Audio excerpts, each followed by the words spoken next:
I do this a lot, but also every single time gives me trouble. I want to get on here and talk about fundamentals. I'm not a technology guy. I just put up with this stuff for you guys. So there's two things I want to do on this live stream. And welcome back, everybody. Welcome, welcome, welcome. Are we live on YouTube? Okay, we're officially live on YouTube. So welcome back, everybody, especially ChartAddicts members. If you guys are on the Zoom call, it's good to see you guys again. I'll be doing this series every single Monday, help break down what's happening in the economy and go through a little bit more about fundamentals for a lot of you guys that are interested.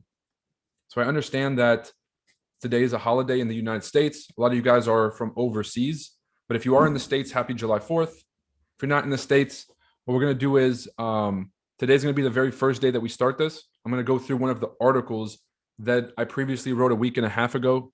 Not a week and a half now. It's probably been about 2 or 3 weeks about the recession. I want to talk to you guys about some of those key charts and the key websites that I use and the key resources, because misinformation has to be one of the most dangerous things in financial markets. Everybody is always looking for the next news event. Everyone's always looking for the most accurate and up-to-date news so they can get an edge over the markets.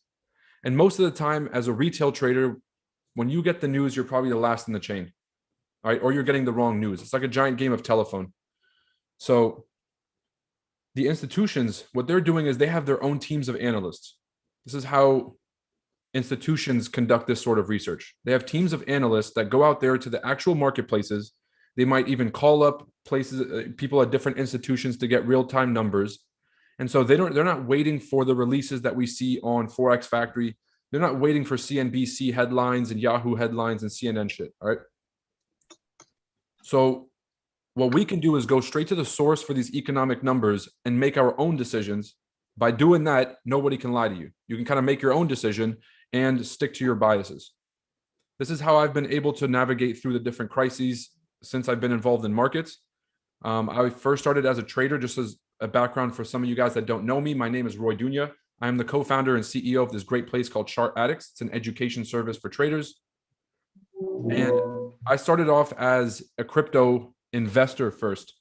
And so like anybody who was investing early in crypto, none of us really knew what we were doing. All right. So I was investing in 2015, 2016. 2017, I started to have success. That's when the massive bull run happened.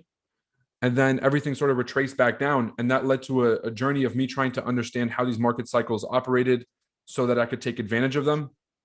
We had an inflation scare with the Federal Reserve in 2018. The Fed chair at that point was Jerome Powell. He was thinking about raising rates.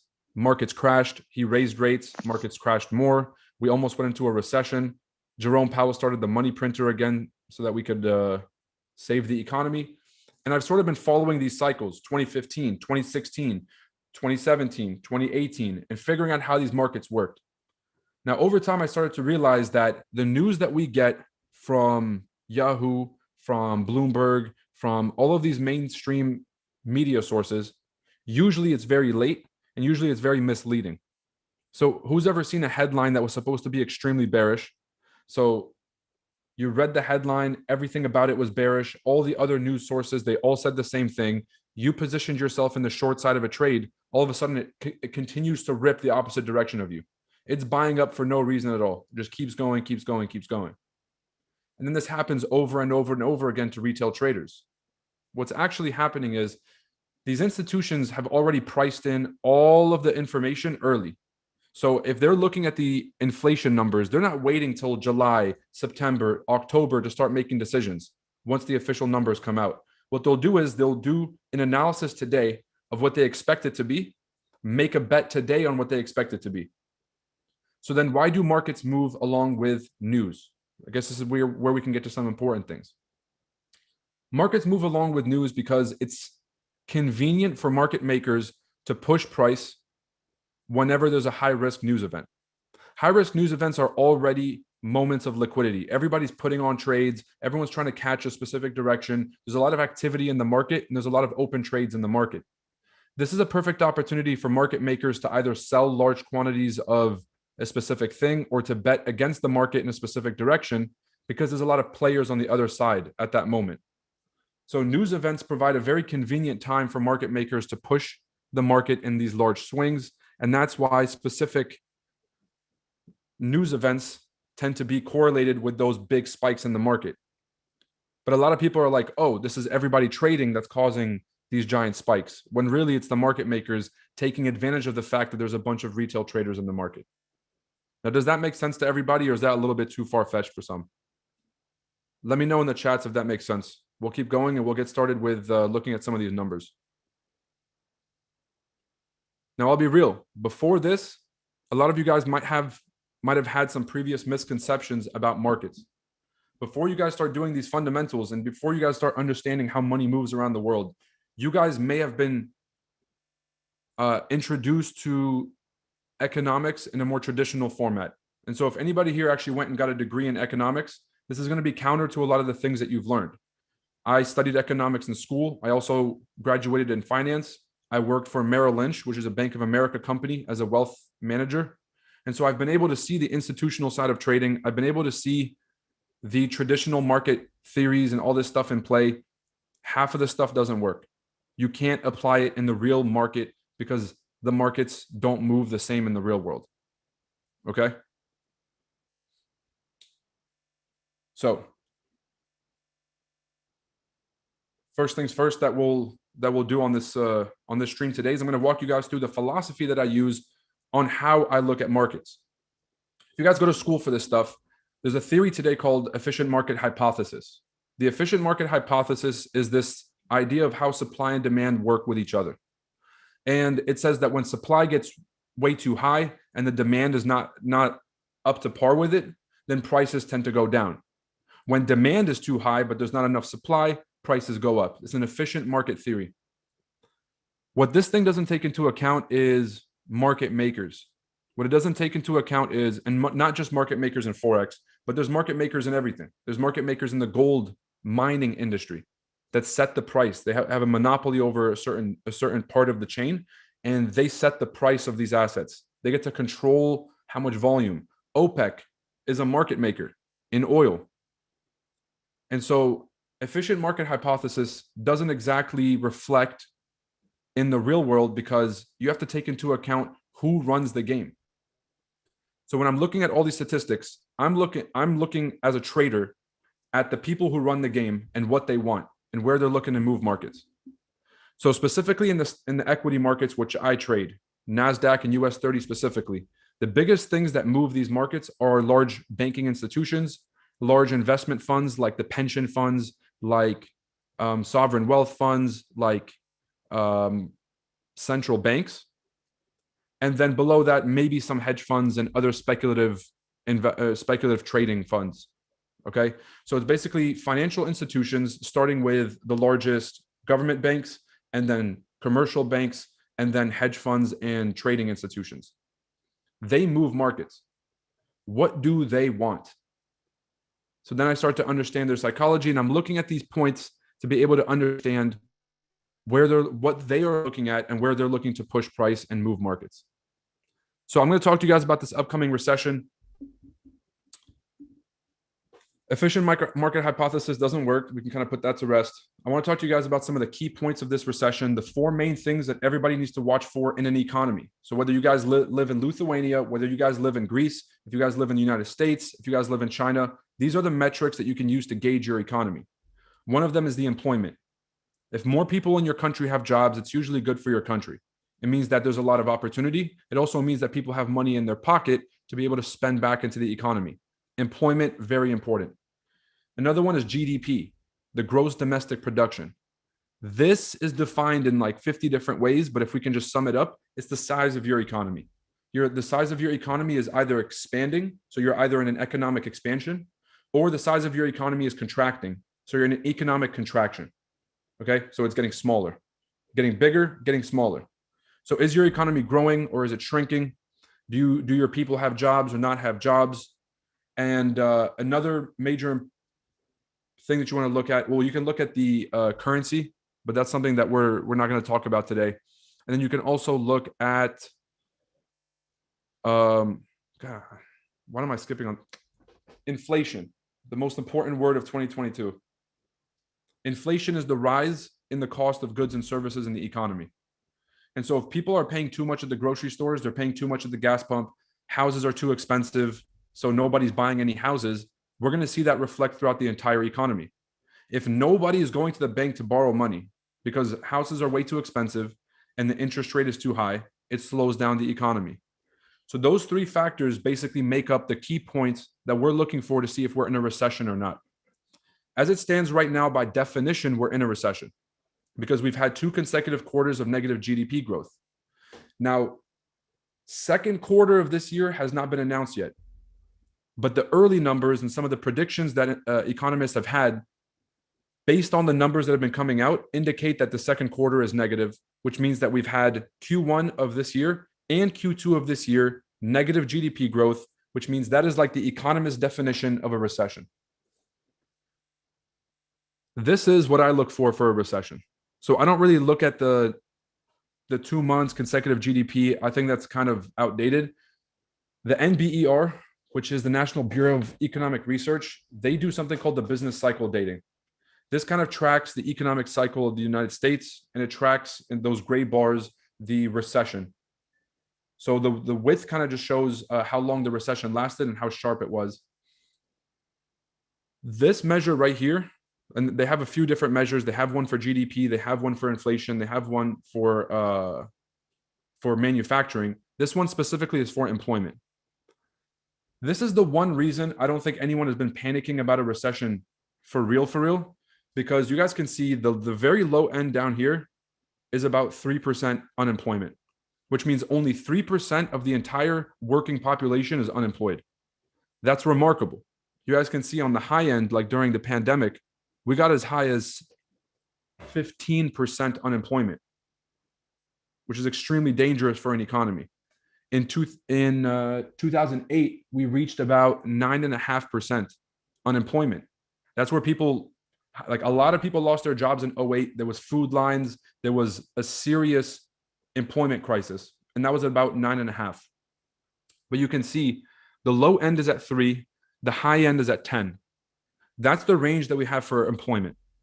So now you guys are going to be pretty educated when you go out for the next 5, 10, 15, 20 years. You know what a healthy range should look like for employment in America. Now, your specific country might have a different measure. You'll have to go onto the statistics website for your country and go look at those rates for yourself. So if you live in Lithuania, for example, say Lithuania unemployment, and then look at the chart from the official government site or one of the most reputable, economic sites for your country. The UN has a bunch of stuff. The World Bank has a bunch of stuff if you're looking for country-specific statistics. 3.5% is the low end, and that's where we're at right now. So we're actually pretty close to record unemployment in America. Why is this dangerous? Because this is not showing a very, very important statistic, which is the number of layoffs that have been happening in the past 3 months. So I want to show you guys something really important, which is, I believe this thing tracks the number of layoffs that are happening month over month. And so the employment numbers that we see on Forex Factory, the employment numbers that get released in these like weekly or monthly or quarterly releases, they're usually pretty late. And they don't reflect what's happening on a month-by-month basis. So certain websites like this, and this is actually not that attractive to see.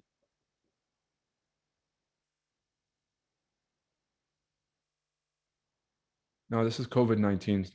That's all. This is all the layoffs. In case anyone's interested, how many people have been laid off from each company specifically since the pandemic is layoffs.fyi. But I'm actually looking for tech layoffs. Okay, here we go.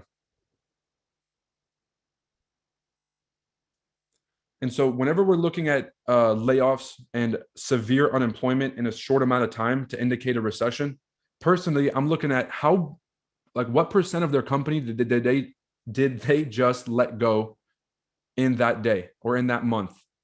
If someone's letting go 20% of their entire workforce in a month, that's pretty bad. If Coinbase is firing 10% of all their coders in a month, panic. Well, not panic, but fucking move your money somewhere safer. So for me personally, I'm looking at all these companies and saying, is it a good time to buy their stock? Then I go to this website and I see that they're doing layoffs. And I'm like, okay, it looks like they're still hurting over there. They're going to have some further downside once people find out that they just laid off X percentage of their workforce. So let's go through some of these names.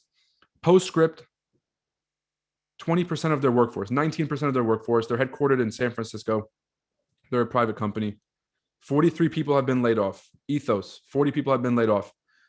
This is not all around the country. This is specifically in technology. The reason I watch technology closely is because I'm a NASDAQ trader. NASDAQ is the composite index of the top 100 tech stocks in the economy.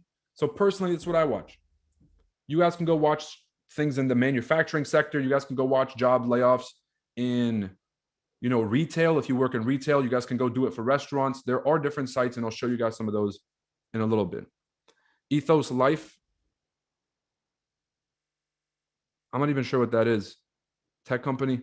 12% of their workforce. Netflix laid off 450 people. But that's only 4% of their total workforce.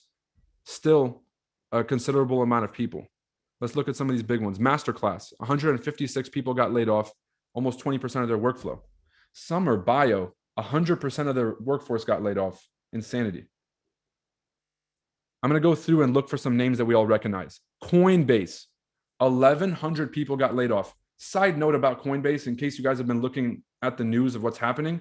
Yeah, they're dealing with a lot of problems over there. I want everyone to understand the risk and the solution to owning cryptocurrency. The risk is if you're going to give your money to Coinbase or to a Binance or to an FTX, all right, or any custodian, right? Whenever you give your money to someone to hold for you for safety reasons, they become the custodian of that money. So whenever you give your money to a custodian, they become the legal owner of your money. If you would like to keep ownership over your money, and in case anything happens with the company, they can't freeze your assets, slow down your deposits, slow down your withdrawals, or mess with your money in any way, you need to put your money off chain and on a cold storage wallet, like a Ledger Nano S or a Ledger Nano X, or you guys can get an Exodus wallet or some solution that's offline that you guys can use to protect yourself from any issues with some of these custodial exchanges. There's just like a bank. If the bank, as soon as you give your money to the bank becomes the owner of your money. The only reason that there's FDIC, which is the insurance on your money that you put at a bank, is because the bank can go under, and they'll go under with your money. And so the government's like, all right, if they ever do that, we'll pay you back. In the crypto space, that does not exist. So if Coinbase goes under with your money, you don't get your money back. So be very mindful if you guys have cryptos on these exchanges that if you would like to secure your money and ensure that you are the legal owner of your money and that it can't be lost in case anything happens to Coinbase, that you put it onto a ledger, you put it onto a a cold wallet, or you put it onto an offline wallet like Exodus. Okay? Yo, Roy. Talk to me. What's up? This is Ryan, by the way. I just wanted to add in, guys, there's a lot of the companies in crypto that are really going under or having a tough time are lending companies as well. So be very mindful if you are going to be lending out your assets for other people to use, there's a chance that you might not get those assets back. They might have to freeze your assets because it's been happening to Voyager. It's been happening to places like Celsius. There's another one called Vault today that actually froze all assets completely. So if you are actually lending out your money and staking your coins, highly suggest you unstake them and then hold them somewhere secure until the ecosystem becomes more stabilized. Yeah. Especially with people promising outsized returns. Like if someone's telling you you can get 20% a month staking your Bitcoin for this like bullshit token that you don't know what it is, it's probably a fucking scam. All right. So a lot of those companies that were offering these outsized returns are now being unwound because they weren't actually doing anything productive with the money. Someone that's going to pay you 20%, they have to go make 20% off chain somewhere. They're going to have to like take the money that you just let them borrow and then go fucking lend it to this guy and then take it a little bit and then go buy this one coin and then go lend it to another person and try to make 30% so they can pay you 20. And in all that doing, they're leveraging themselves higher and higher and they ended up screwing themselves. So if you guys are trading or if you guys are investing, here's the rules of thumb, especially in this space. Don't trade with margin. Or don't invest with margin. Just buy this stuff spot. If you buy it spot, yeah, you're going to have to deal with some of the volatility in price, but you're never going to be bust. You're never going to have to owe anybody money or get yourself in a situation that you can't dig yourself out of. And then if you are going to invest in this space, learn how to dollar cost average. So as markets decrease, you can get in. So find quality assets that aren't fucking scams. Okay, this is what you guys will do by being on these streams and hopefully understanding what quality assets look like. Do your due diligence and only invest what you can afford to risk. And then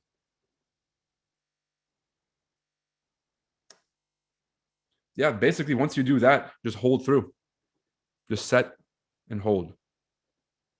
But if we're going to keep going through some of the information about the recession, let me go through two more things. This is another report from the Bureau of Labor Statistics. These are the three biggest sources that I use. The National Bureau of Economic Research, the BLS, which is the Bureau of Labor Statistics, and then the FRED, which is the St. Louis Federal Reserve Economic Research kind of like organization. So the Federal Reserve, they have their own statistics that they drop. FRED.org or at stlouisfed.org. A lot of people ask me, Roy, why is it not .gov? The Federal Reserve is not a government agency, y'all. It's a private company. Well, it's not a private company. It's a private agency that represents the 7 largest commercial banks, but they're also in charge of the dollar. So we'll talk about what that means. What we're looking at right in front of us on the FRED chart is the inflation rate. The 2020 pandemic is indicated by this giant gray bar. And that's important because everybody who's at the Fed, or probably 9 out of 10 people at the Fed, say that everything we're seeing now that's irregular to the traditional economic cycle is because of the pandemic. The pandemic created an environment that nobody knew how to navigate and that nobody had ever seen before.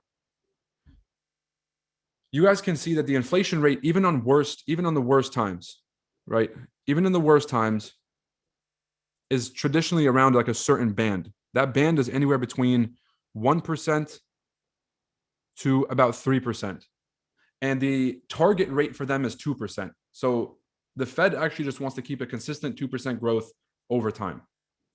What we've seen here is we completely broke, and we're seeing inflation rates of about 7, 8, and 9%, which means the cost of consumer goods and services is going up dramatically.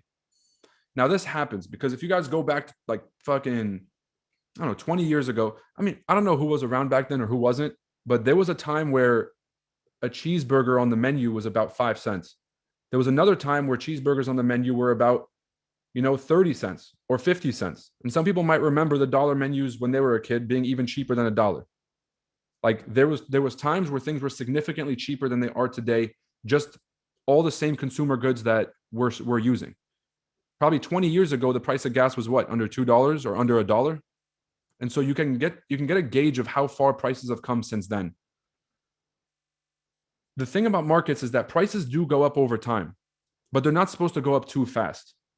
Everything in financial markets is not about how much did it move, but it's about how much did it move in how short of a time. The more dramatic the shift, that rate of change, the more that markets tend to panic. And that's where we start to see a bunch of sell-offs in stocks, a bunch of sell-offs in crypto. So because the inflation rate rose in such a dramatic fashion in such a short amount of time, this has caused the markets to panic because they're seeing a runaway train that we might not be able to get under control. So if the economy is kind of a train headed into a brick wall because prices are going up way too much, and if prices go up, guess what? The majority of the country can't afford to live. They can't afford to drive to work because a tank of gas is going to cost them $100 just to get to work. And if a lot of folks just don't have that day, they might not be able to make it to work. That's a serious problem. If folks can't afford to get food at the grocery stores, if folks can't afford consumer goods like diapers and other household items, that's going to create a lot of tension. And so these short changes that happen, the inflation rate going up really, really fast, or the employment rate dropping really, really fast, that creates an aftershock in the markets that is really, really dangerous. So what the Fed's trying to do is bring this inflation rate down, bring the cost at the grocery store, the cost of everything back down. And if they can do that, the economy is going to be a lot more healthy and we can avoid a giant crisis. But in doing that, what they have to do is crash the financial markets. They have to pull money out of the financial markets in order to slow down the economy. So in order to save the economy, they have to crash markets. This is the dilemma that we have today. And so this is pretty obvious to see because the beginning of this year is when the Federal Reserve recognized the inflation crisis. And look, if we're just going to be like informal about this, the Fed should have stopped printing money halfway through 2021. Once we got out of the pandemic, the economy opened up, everybody was back at work, the work from home culture was popping off, and the economy was stable. They should have looked at this inflation number being at 4 or 5%, and they should have been like, damn, we should take our foot off the gas before this gets worse. Up until a month and a half ago, they were still printing over $100 billion into the economy, plugging it in. They just like this year, at the very beginning of this year, is when they started to taper back from all of those decisions, when they started to print a little bit less money into the economy, when they started to raise the interest rate to slow things down. In my opinion, that was way too late. What they should do now is overcorrect, go a little bit aggressive, crash markets, have everybody kind of upset for a little bit, but to rip the Band-Aid off early. If we do that, then what we can do is start the road to recovery this year, and then by the end of 2023, have made new highs. If the Fed decides to push this off, we're going to be in for a huge problem because this problem is only going to get worse. Inflation is going to keep going up, and they're going to have to do a lot more later on to fix this problem, which might put us into a really deep recession. So hopefully the Fed overcorrects early and we can get out of this early. But January was that point where everything changed. Let me show you guys on a chart of the NASDAQ 100, the top 100 US tech stocks.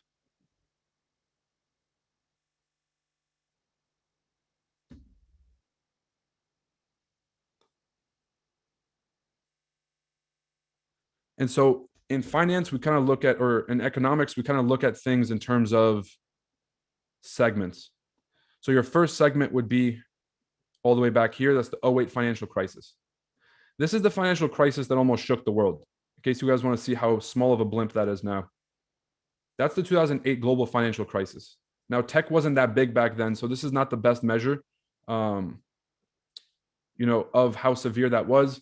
But keep in mind, it's about the relativity. It's relative to this whole move. How far did it drop? So there's 2008. Then you guys can do like a bunch of sub stuff. Like there's the Euro debt crisis here in 15, 16. We just sideswiped all the way through that. I'm going to cut straight to 18. That's US history. 2018 is kind of like similar to what we had now. Inflation was pretty high. Jerome Powell was the chairman of the Federal Reserve at the time. And he basically looked at everybody and was like, guys, the prices are about to get really high if we keep printing this money. I guess it would help to give you guys a quick backstory. 2008, we almost went into a giant crisis. Obama took office. The head of the Federal Reserve, the head of the Treasury, they came and talked to Obama and they sold him on this like giant scheme. They're like, we're going to print money and we're going to save the economy from a global recession. And Obama didn't really understand the ramifications of this, but he understood the upside. And so they started something called the TARP program. I don't want to say he didn't understand the ramifications of this. I would say Obama took the chances of that not working out in order to save the economy at the time. But they printed $1 trillion down here in order to save the economy. This was the first time that money printing was really used in the way that it is today, quantitative easing. The TARP program ran. At this point, Jerome Powell was like, look, I think we've been printing money for too long. I think this policy of printing money whenever something bad happens is really dangerous. And I think we're going to have to stop printing this money and to lower the interest rate. To raise the interest rate. No one believed him. He raised the interest rate. And in 2018, the markets crashed. If anyone was trading back then, you guys saw this. This is when, you guys can go back to my old interviews on YouTube, but this is when Ken turned that $100 to 100,000 in a day. That was during one of those crashes. It just continued to run. This US 30 and SPX, obviously. The second half of the year, Jerome Powell says, inflation still too high. I'm going to raise rates again. No one took him seriously. He raised the rates. Markets crashed a lot. Now, at that point, he realized that inflation wasn't actually that bad. He was crashing the markets for no reason, and he backtracked on his decision. He ended up lowering the rates a little bit, and he ended up printing some money to relieve the markets of the pressure. Then we had the pandemic. The pandemic was the single largest drop up until today. It was the single largest percentage drop and the most severe drop that we'd ever seen. They ended up printing close to $17 trillion. $17 trillion into the economy.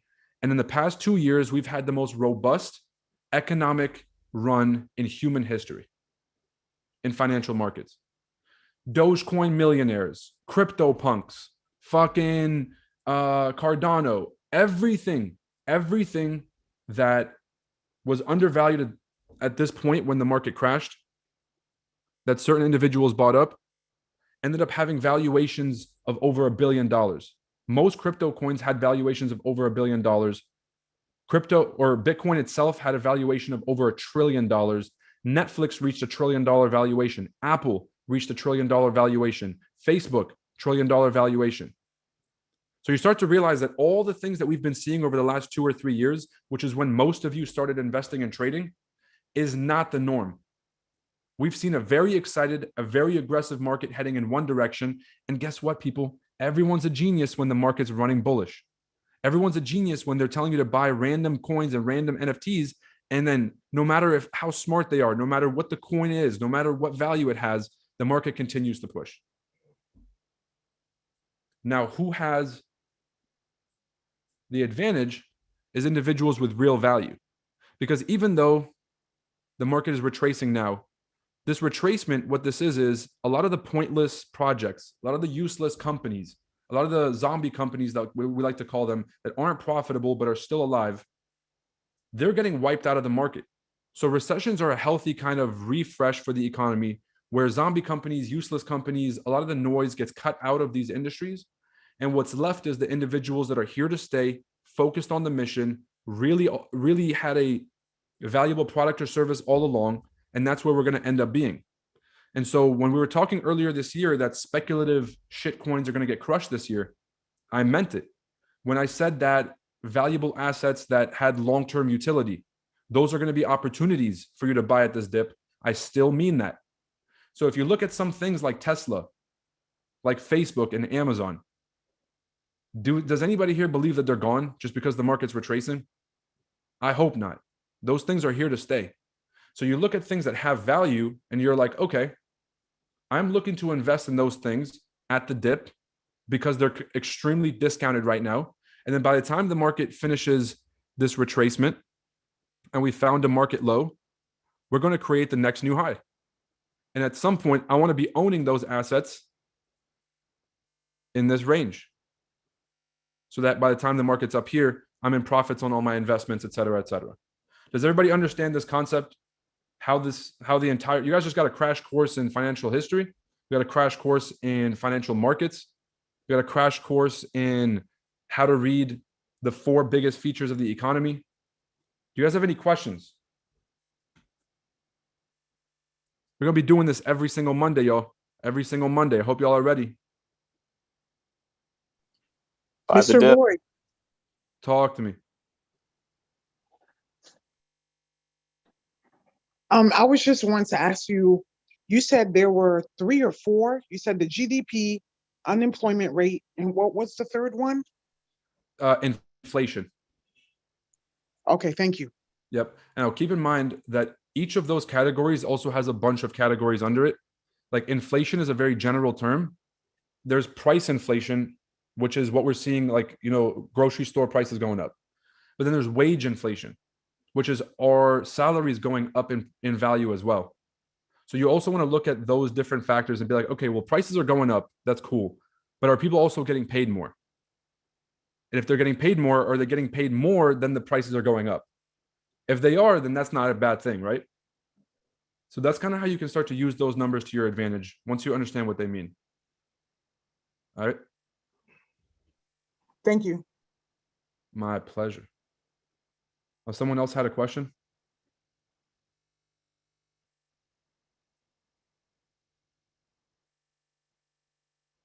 Oh, we have Austin Collins in the building.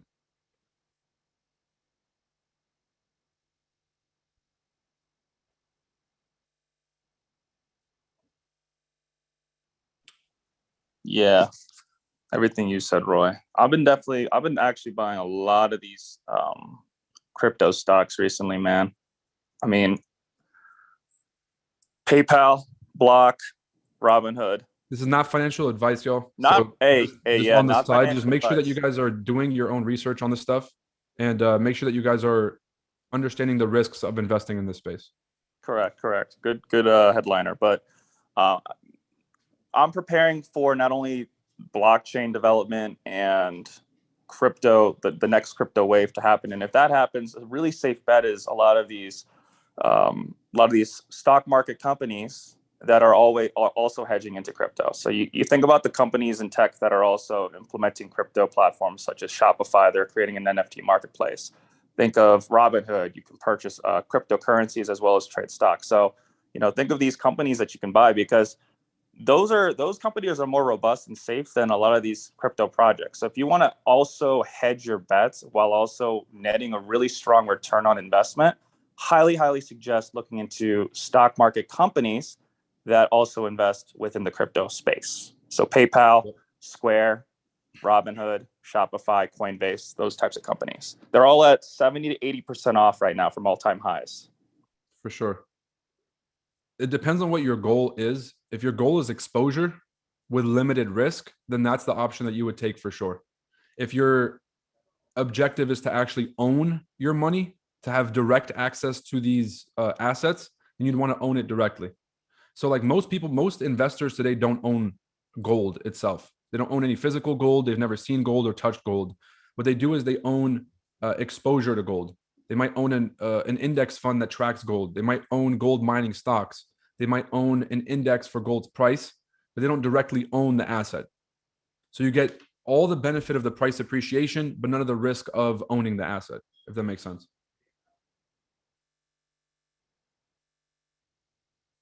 So I'm reading some of these questions off YouTube.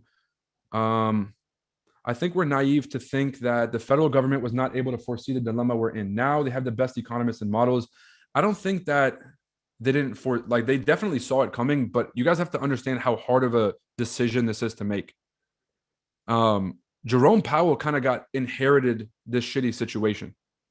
When he became chairman, they had already been going through probably 10 years or 12 years of money printing. So they handed him the economy and they're like, here you go. So in 2018, he tried to stop the show. He tried to do this in 2018 and slow down the economy early, but nobody wanted to hear it. Nobody was playing ball. Wall Street tried to crush him. Congress tried to crush him. Congress kept handing out free money to people, making his job worse because they were creating even more inflation while he was trying to tame it. He tried to tame inflation. He tried to get us off of the money printing, and Wall Street just crashed stocks. Wall Street told the Fed, if you keep raising rates, we're going to keep crashing the stocks. We're going to keep fucking up the economy. And they did. So Jerome Powell gets punished for doing the right thing. It kind of sucks. He turned on the money printer because of the pandemic. The pandemic was, they did whatever they could and anything that they had to do to save us from dealing with unemployment and food lines while we were dealing with a deadly virus. They did whatever it took. They fucked up the whole game. In fucking up the game, now they're going to have to deal with the ramifications of having printed so much money. Because we don't have a playbook for what happens when you debase the currency. Debase is what happens when you make a currency worthless by printing too much. We don't have a playbook for what happens when you debase a currency by this much. Let me show you guys a really important statistic that I look at. And we can do this on the Fed website. Let's go to M1 money supply. This is the total money supply in bank accounts with people in the economy.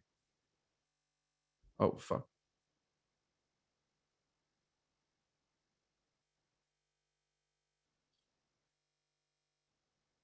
$1975. Now let me do a 10-year version. Okay. Well, what you guys are looking at here is the total money supply in the economy. Money is split up into three different categories. There's the M1 money supply, M2 money supply, M3 money supply.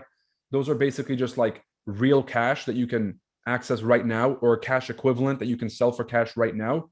Things in transport, which is like you cashed in your check, it's still on the way to your bank account. There's a 2-day settlement.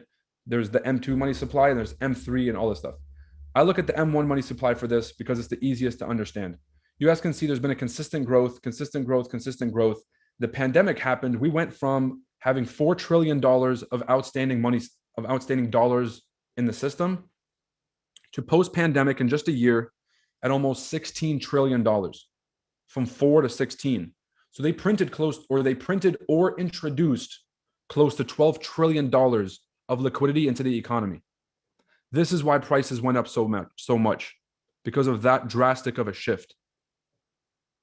So they had to do whatever it took in order to save us from the pandemic. But now what they're going to have to do is get prices to come all the way back down so we can get back to where we were before the pandemic. They're trying to get us to where we were before the pandemic, which is a pretty healthy place. Okay. And they have a pretty tough job doing it. The only way to stop inflation is to get all of us to stop buying shit. If all of us stop buying the expensive shit, then everyone's going to have to lower their prices. If everybody keeps buying the plane tickets, but the price is going up, up, up, the inflation is going to keep staying there. If all of us stop buying the plane tickets because they're too expensive, then the price of the plane ticket starts to come back down. So they're trying to kill demand. And the easiest way to kill demand is take all the fucking money out the system. Just dry up the whole system. It all dries up. People losing jobs. Money is more scarce. Things are more expensive. People just stop spending. They start saving, and that's what happens. And as soon as we become net savers, then the inflation rate goes down. Everyone at the grocery stores charges less, so we can go back to the grocery store and actually buy shit from them. And that's when all the prices come back down. So if everybody would stop goddamn spending, inflation would come back down. And then we would be able to do that sooner rather than later. And then they would be able to introduce money into the economy and get the show back on the road. I'm not a huge on fundamentals, but this makes sense. I'm glad to hear that, Raymond Briggs. How do you gauge or measure the production and retail? What's the website? You can do that on Fred. You could do it on the Bureau of Labor Statistics. But yeah, the FRED.org, they're the ones that have most of the retail data, manufacturing sentiment data, and everything else.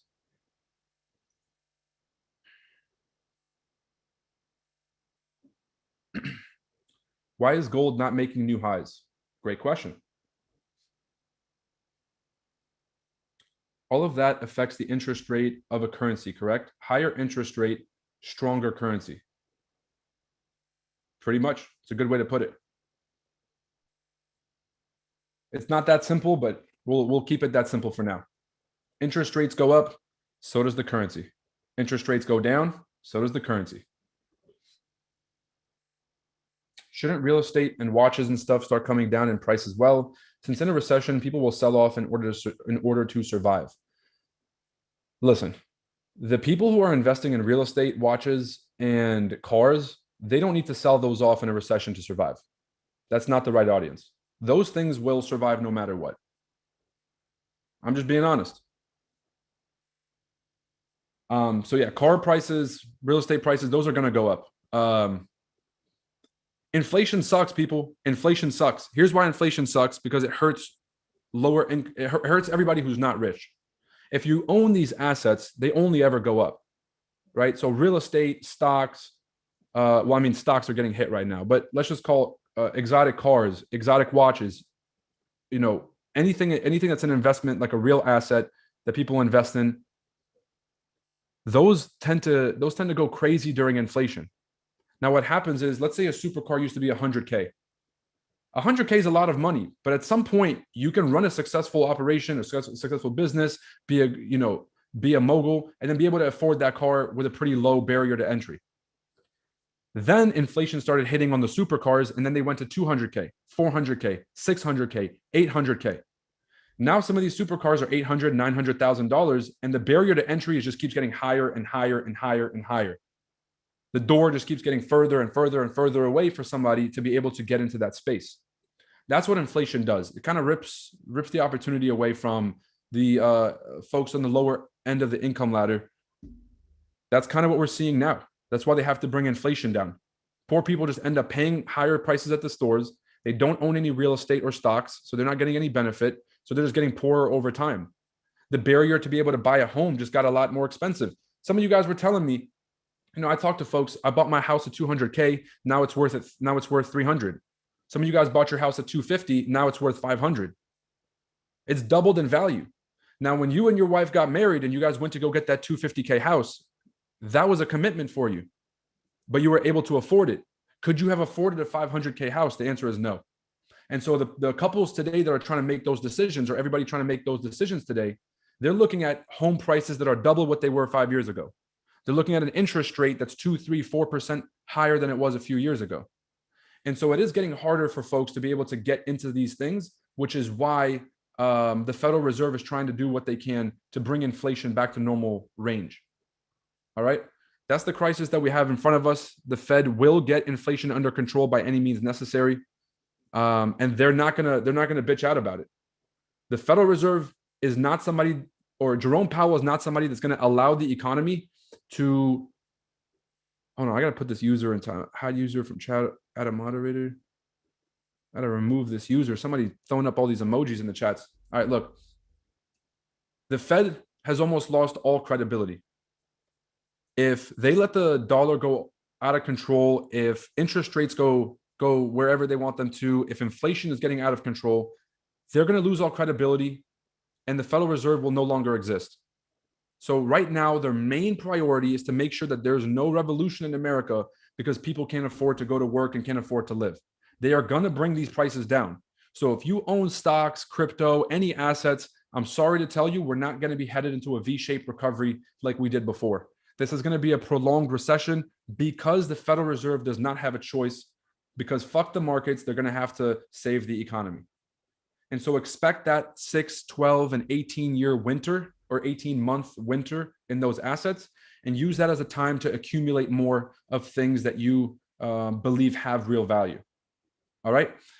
That's not financial advice. Please make sure to consult a financial professional. Ladies and gentlemen, my name is Roy Dunya, co-founder, CEO of ChartAddicts, the .1 personal coaching service for traders worldwide. If you guys want to learn how to trade or learn fundamentals from the best, make sure to check us out at chartaddictsfx.com. Again, the website is chartaddictsfx.com. You guys can see it in the URL right up here. If you guys want to learn more about fundamentals, we'll be streaming every single Monday live. For everyone on YouTube, we look forward to seeing you guys. And I'll see you on Thursday for the live trading streams. For everyone in the US, happy 4th of July. For everyone around the world, happy and safe trading this week. Take it easy. Peace. Boom. Live stream is done.